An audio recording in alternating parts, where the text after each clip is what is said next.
Hello बच्चों, कैसे हो आप सब। तो आज बहुत दिनों बाद मिलने वाले हैं। थोड़ा सा मैं अपना माइक सेट कर लूँ। तो आज बहुत दिनों बाद मिलने वाले हैं और आज स्टार्ट करते हैं अपना चैप्टर नंबर 4। अभी तक काफ़ी लंबा ड्यूरेशन हो गया with request of many students like you, जिसकी बदौलत मैं दोबारा से इस सेटअप को स्टार्ट कर रहा हूँ, जो कि मैंने ऑनलाइन क्लासेस बंद कर दिए थे काफ़ी दिनों से। आज फिर स्टार्ट करने का मौका मिला है। ठीक है, तो हमने डिस्कस कर लिया था चैप्टर नंबर 1। क्या था आपका इलेक्ट्रोस्टैटिक यूनिट 1। उसमें 2 चैप्टर आपके मैंने पूरे यूट्यूब पे डाल दिए हैं। तीसरा चैप्टर करंट इलेक्ट्रिसिटी मैंने ऑफलाइन बैचेज में पढ़ा दिए थे, तो उसको मैं नहीं पढ़ाने वाला हूँ, टच नहीं करने वाला हूँ। अभी मुझे सिलेबस कंप्लीट करना है, वो बोर्ड का टाइम पीरियड देख करके। ठीक है, तो फिर मैं चौथा चैप्टर स्टार्ट करता हूँ, क्या आपका मूविंग चार्जेज एंड मैग्नेटिज्म। हालांकि ये यूनिट है, जैसे हमने डिवाइड किया था यूनिट को। यूनिट नंबर 1 क्या था आपका, इलेक्ट्रोस्टैटिक था ना, इलेक्ट्रोस्टैटिक्स। ठीक है, इलेक्ट्रोस्टैटिक्स। ठीक है, उसी तरह सेकेंड यूनिट क्या थी आपकी, करंट इलेक्ट्रिसिटी। क्या था, करंट इलेक्ट्रिसिटी। ठीक है, इस पूरे कहानी में चार्ज कैसे थे, रेस्ट पे थे, और इस पूरे कहानी में चार्ज कैसे हो गए, मोशन में आ गए। इस कहानी को पढ़ना था। ठीक है, सबसे पहले चार्ज जाने क्या होता है। तो charge is an intrinsic property of matter which determines the electronic forces between elementary particles.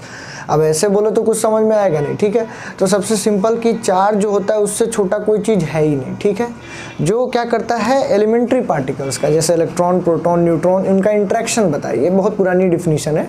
ठीक है, कि कैसे इंटरेक्ट करते हैं दो इलेक्ट्रॉन, क्यों रिपेल करते हैं, लाइक चाहिए, ये सब आपको मैंने बता दिया है, फंडामेंटल लॉ ऑफ इलेक्ट्रोस्टैटिक पूरा। ठीक है, तो चार्ज की कहानी स्टार्ट की थी जब चार्ज मेरा कैसा था, रुका हुआ था। ठीक है, तो उस पर हमने 2 चैप्टर पढ़ लिया। ठीक है, पहला आपका इलेक्ट्रोस्टैटिक, जिसमें कूलम्ब्स लॉ, बेसिकली अपने पूरा इलेक्ट्रिक फील्ड और कूलम्ब्स लॉ की कहानी पढ़ ली। ठीक है, और फिर चार्ज जब मोशन में आ गया तो हमने स्टार्ट कर दिया करंट इलेक्ट्रिसिटी, और इसमें चैप्टर नंबर 2 क्या था, कैपेसिटर एंड पोटेंशियल। पोटेंशियल पढ़े आप पहले, इलेक्ट्रोस्टैटिक पोटेंशियल बहुत ही ब्रॉड कॉन्सेप्ट था, उसको मैंने बहुत अच्छे से बताया था। सेटअप इतना अच्छा नहीं था लेकिन बताया अच्छा था। ठीक है, और कैपेसिटर के बारे में बता दिया था, कैपेसिटर के टाइप्स बता दिए थे, सारे चीज़ मैंने सेकंड यूनिट में कंप्लीट किए थे। तीसरा ये चैप्टर, ये थोड़ा सा खेद वाली बात है, ये मैं नहीं अभी बता पाऊंगा क्योंकि ऑफलाइन बैचेज में पढ़ाया था। उन्हीं के बच्चों के रिक्वेस्ट पे मैं ये दोबारा स्टार्ट कर रहा हूँ। कुछ नाम है जिनकी वजह से ये सारे सेटअप जमाए गए हैं। इसमें मैंने कंट्रीब्यूशन सिर्फ बोर्ड का है, बाकी लाइट और स्टैंड, ट्राइपोड, लाइट, सारे चीज़ का, और माइक, ये सारा चीज़ बच्चों का कंट्रीब्यूशन से है। 100 200 आप ही की तरह कोई मेरे स्टूडेंट्स हैं, उन्होंने कंट्रीब्यूट किया है। ठीक है, तो अब आपका यूनिट नंबर 3 स्टार्ट होता है, जिसका नाम है मूविंग चार्जेज एंड मैग्नेटिज्म। क्या नाम है, मूविंग चार्जेज एंड मैग्नेटिज्म। अब कहानी में ये ट्विस्ट आ गया। चार्ज को पहले देखो, ये प्रदीप की किताब खोलना, पहला लाइन पढ़ना, बहुत ही अच्छा लाइन दिया है। ठीक है, बोला है कि करंट और इलेक्ट्रिसिटी के बारे में, करंट और चार्जेज के बारे में, या इलेक्ट्रिसिटी और मैग्नेटिज्म अलग अलग। इलेक्ट्रिसिटी चार्ज से होता है, बेंजामिन फ्रैंकलिन का वो एक्सपेरिमेंट, वो सब है। ठीक है, बहुत पहले से हमें जानकारी है, 2000 साल पहले हमें पता चल गया था कि करंट अलग है, मतलब इलेक्ट्रिसिटी के बारे में, और मैग्नेटिज्म अलग, दोनों को अलग अलग ब्रांच मान के चलते थे। और उसमें शब्द यूज किया है इंटीमेट रिलेशन, मतलब एक दूसरे से मिले हुए। इंटीमेसी आजकल के तो बच्चे सब जानते हैं। तो इंटीमेट रिलेशन, एक दूसरे से जुड़े हुए जो रिलेशन था इलेक्ट्रिसिटी और मैग्नेटिज्म का, इस कहानी के बारे में, इतनी अच्छी फिजिक्स की ब्रांच है, इसमें पता चलने वाला है कि कैसे चार्जेज, जो रनिंग चार्जेज है, जो सेकंड यूनिट और थर्ड चैप्टर में आपने पढ़ा था, वो क्या कर दे रहा है, अपने अगल बगल एक मैग्नेटिक फील्ड क्रिएट कर दे रहा है। सरप्राइजिंग बात तो था। इससे पहले लोग मैग्नेट के कॉन्सेप्ट क्या जानते थे, वही जो आपने देखा था छोटे बच्चे की, मैग्नेट अलग, मैग्नेट की वजह से मैग्नेटिज्म होता है, उसके अगल बगल दूसरा चुंबक लाओगे तो चिपक जाएगा, छोड़ देगा। लेकिन इनके बीच का जो प्यारा रिलेशन था, जो पता चल गया कि इलेक्ट्रिसिटी और मैग्नेटिज्म दोनों को बांधती है, वो कहाँ से पता चला। The first person is Henry Oersted. Oersted आ गए कहानी में आपके, ये चौथा चैप्टर के स्टार्टिंग मैंने कर दिया है। ओस्टेड का इंट्रोडक्शन होता है। ओस्टेड बोलते हैं कि भैया करेंट यानी इलेक्ट्रिसिटी और मैग्नेटिज्म दोनों एक है। लोगों ने बोला कैसे, ओस्टेड बहुत दिनों से एक्सपेरिमेंट कर रहे हैं। उन्होंने बोला एक करंट कैरिंग वायर ले लो और उसमें क्या करो, करंट फ्लो करा दो, अगल बगल एक मैग्नेटिक कंपास रख दो। ठीक है, इस तरीके से होता है नॉर्थ साउथ। देखे ही होगे यार मैग्नेटिक कंपास, तो नहीं तो मूवी तो देखते ही, हॉलीवुड मूवी में यूज करते हैं लोग कंपास। ठीक है, जुमेंजी देखे होगे दिखाएगा। ठीक है, गेम वाले जितने भी सब में है। तो नॉर्थ साउथ की डिफ्लेक्शन थी, मतलब ये जो मैग्नेटिक कंपास था स्टैटिक पोजीशन में रखा जाएगा, जिससे इस तार में हमने करंट दौड़ाया उसने क्या कर दिया, डिफ्लेक्शन शो कर दिया। और मान लो कि पहली बार इधर की तरफ मूव किया, जब करंट की डायरेक्शन मैंने बदल दिया तो इसका भी डायरेक्शन मूव करने का जो डायरेक्शन था, ये कंपास था, वो इधर की तरफ हो गया। यानी कि करंट बदलने से करंट के मैग्नीट्यूड, और जब हमने देखा कि इस करंट के मैग्नीट्यूड को बढ़ा रहे हैं, मान लो पहले 1 एम्पियर लिए थे फिर 2 एम्पियर ले लिए, तो डिफ्लेक्शन और तेज हो गया और ज़्यादा एंगल पर डिफ्लेक्ट करने लगा। ठीक है, और करंट के मैग्नीट्यूड बढ़ाने पे भी क्या हो जा रहा है, डिफ्लेक्शन बढ़ जा रहा है। दूसरी बात क्या थी कि करंट की डायरेक्शन बदलने पर भी क्या हो जा रहा था, डिफ्लेक्शन का डायरेक्शन बदल जा रहा था। ये कहानी बताई किसने, हेनरी ओस्टेड ने। ज़्यादा जानकारी की जरूरत नहीं है, 10th में आप पढ़े हो स्नो रूल और NSOW रूल, वो मैं नहीं बता रहा हूँ, एम्पियर स्विमिंग रूल। ठीक है, तो इसमें बस इतना जानो कि करंट कैरिंग वायर क्या करता है, अपने अगल बगल एक मैग्नेटिक फील्ड क्रिएट कर देता है। यानी दूसरा कोई करंट कैरिंग वायर या कोई चुंबक लाओगे तो क्या करेगा, एक्सपीरियंस करेगा। कि क्या एक्सपीरियंस करेगा, मैग्नेटिक रिपल्सन या मैग्नेटिक अट्रैक्शन। ठीक है, तो ये बात किसने बता दी, यानी कि दोनों का इंटीमेट रिलेशन। 2000 साल पहले हमें पता था कि इलेक्ट्रिसिटी ये होती है, मैग्नेटिज्म ये होता है। दोनों का जुड़ाव किसने किया, तो बस 100 साल पहले ओस्टेड ने 100-150 साल पहले 1885 करीब इन दोनों का इंटीमेट रिलेशन बता दिया। ठीक है, तो ये ओस्टेड की कहानी। और कैसे मूविंग चार्ज एंड मैग्नेटिज्म की, मतलब चलता हुआ चार्ज और मैग्नेटिज्म सोचना चाहिए ना चैप्टर, तो इसीलिए कि मूविंग चार्ज क्या कर दिया, अपने अगल बगल एक मैग्नेटिक फील्ड क्रिएट किया, एक मैग्नेटिज्म क्रिएट किया, जिसकी वजह से क्या हो रहा था, दूसरा चुंबक या दूसरा तार, करंट कैरिंग तार, दोनों में अट्रैक्शन या रिपल्सन हो रहा था। ठीक है, तो ये मेरे unit number 3 chapter number 4 moving charges and magnetism का इंट्रोडक्शन हो गया। इसमें हमें पूरा पढ़ना है मैग्नेटिक फील्ड की कहानी, जैसे इलेक्ट्रिक फील्ड की कहानी आपने पढ़ी थी वैसे मैग्नेटिक फील्ड की कहानी, और सबसे इंपॉर्टेंट सबसे प्यारा डेरिवेशन बायोट-सवर्ट लॉ का। सबसे हलवा जैसे कूलम्ब्स लॉ था वैसे ही आसान बायोट-सवर्ट लॉ का डेरिवेशन आज कराते हैं और बताते हैं कि डायरेक्शन ऑफ मैग्नेटिक फील्ड आप कैसे निकाल सकते हो। ठीक है, अच्छा देखते हैं, देख लूँ मैं कैमरा एक बार सब सही चल रहा है तो फिर आपको दोबारा से बताता हूँ। तब तक आप लोग ये नोट करना हो तो नोट करते रहो।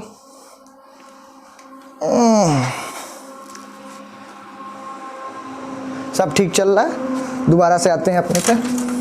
देखो ये लाइट भी गिर रहा है भाई, सब अपने जुगाड़ किए हैं तो थोड़ी दिक्कतें तो होंगी ही, पहला दिन है, उतना मुझे भी नहीं आता है, तो इसको आप लोग इग्नोर करके चलना है। ठीक है, काफ़ी ज़्यादा लाइट भी हो गया है यार। ठीक, तो ये मान लिया मैंने कि आपको ये बातें समझ में आ गई। ठीक है, थोड़ा सा इसको सेट, ठीक है, इसको मैं अभी रेज कर देता हूँ, इसकी ज़रूरत तो है नहीं। ये बोर्ड भी वैसा ही है, चलिए अब कहानी का अगला हिस्सा हमको पढ़ना है।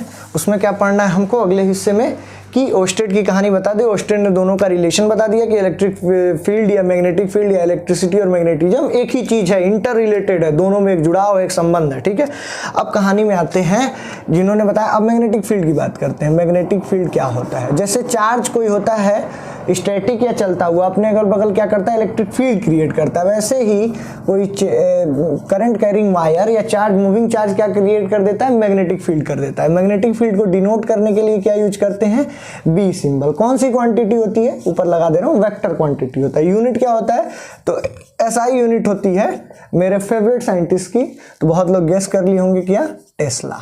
ठीक है, और बहुत सारे यूनिट है, बहुत बड़ी यूनिट है, तो मिली टेस्ला, माइक्रो टेस्ला, गॉस, बहुत सारे यूज करते हैं। ठीक है, वो सब बातें करते रहेंगे हम। ठीक, तो मैग्नेटिक फील्ड पता चल गया कि मैग्नेट कोई अपने अगल बगल, ये सब पहले भी पढ़े हो 10th में, कि अगल बगल कोई फील्ड बनाता है उसको बोलते हैं मैग्नेटिक फील्ड। डिनोट करते हैं बी से, वेक्टर साइन लगा दिए। ठीक है, कि ये आप क्या बता रहा है, वेक्टर क्वांटिटी है। ठीक है, तो हमने बोला कि कोई करंट कैरिंग अगर वायर हो, उसमें अगर करंट फ्लो करता रहे, तो हमसे पूछा जाए कि इस पॉइंट पी पे, कहीं भी ले लो, यहाँ पर इस पॉइंट पी पे मैग्नेटिक फील्ड की वैल्यू कितनी होगी। जैसे इलेक्ट्रिक फील्ड की पूछते हैं तो खटाक से तुम बता दो E=KQ1Q2/R²। ठीक है, फोर्स उस पर पूछे दे तो कोई चार्ज रखे तब भी तुम बता दोगे F=KQ1Q2/R²। उसी तरह का सर कोई तुमसे पूछे कि मैग्नेटिक फील्ड कितनी है, तब कैसे बता पाओगे, तो यहाँ पर आए अपने हमारे साइंटिस्ट बायोट-सवर्ट लॉ। ठीक है, दो साइंटिस्ट हैं, इनको बायोट ना पढ़ देना, ये बायो हैं और ये सेवर्ट्स हैं, और ये इन दोनों ने मिलकर एक लॉ दिया कि करंट कैरिंग वायर जो मैग्नेटिक फील्ड प्रोड्यूस करता है उसकी वैल्यू कितनी होती है। तो सबसे पहली बात ध्यान से सुनना, बायोट सेवर्ट लॉ ने कभी नहीं बताया कि इस पूरे तार की वजह से मैग्नेटिक फील्ड तुम्हें बता पाएंगे इस पॉइंट पी पे। उसने कहा कि इस पूरे तार की वजह से, ठीक है, यहाँ पर इसको जोड़ दे रहे हैं, यहाँ पर करंट आई फ्लो कर रहा है और ठीक है, और ये करंट की डायरेक्शन है और ये पॉइंट पी आर दूरी पे है, ठीक है। उसने कभी नहीं बोला कि इस पूरे तार की वजह से मैग्नेटिक फील्ड बता पाए, उसने बोला कि हम क्या करेंगे, एक छोटा सा इसमें करंट एलिमेंट या लेंथ एलिमेंट काट लेंगे। क्या काट लेंगे? करंट एलिमेंट, ठीक है। जैसे हमने गॉस लॉ जब पढ़ाया था तो आपको काट काट के बताया था कि लेंथ एलिमेंट भी काट लिया जाता है, ठीक है।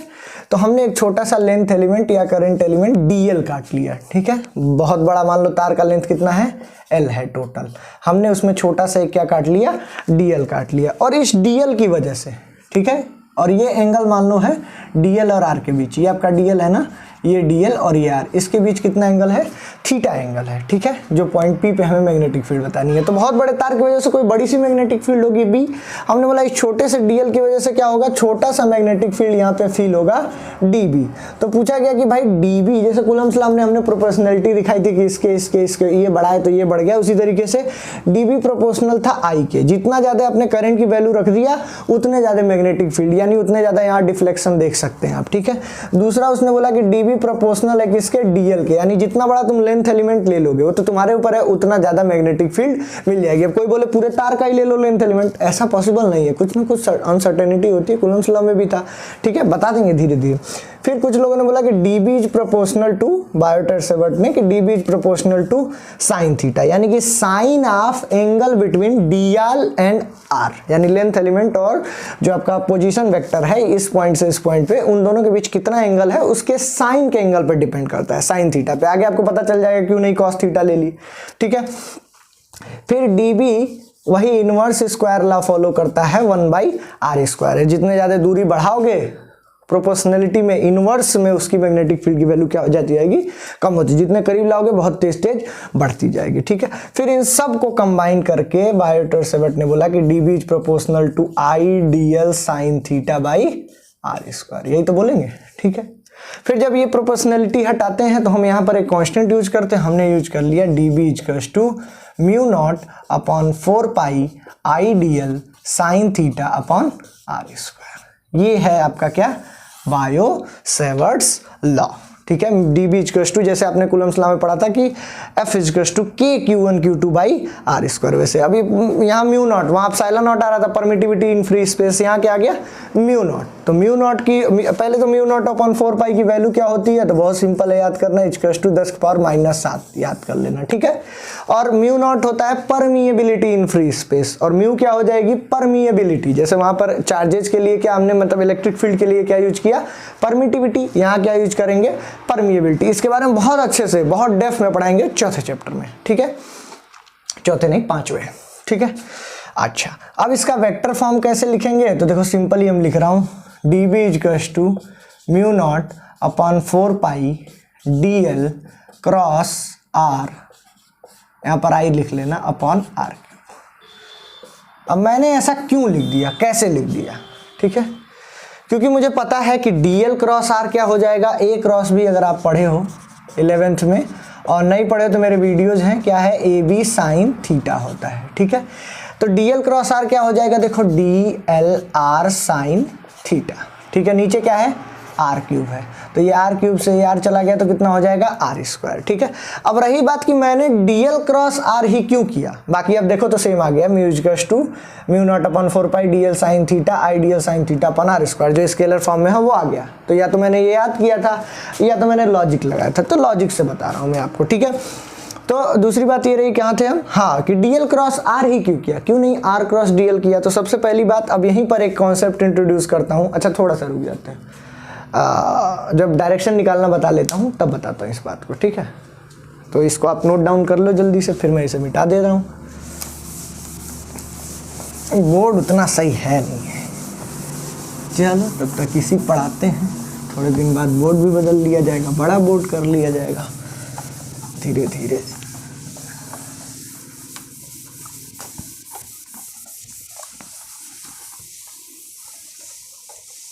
चलिए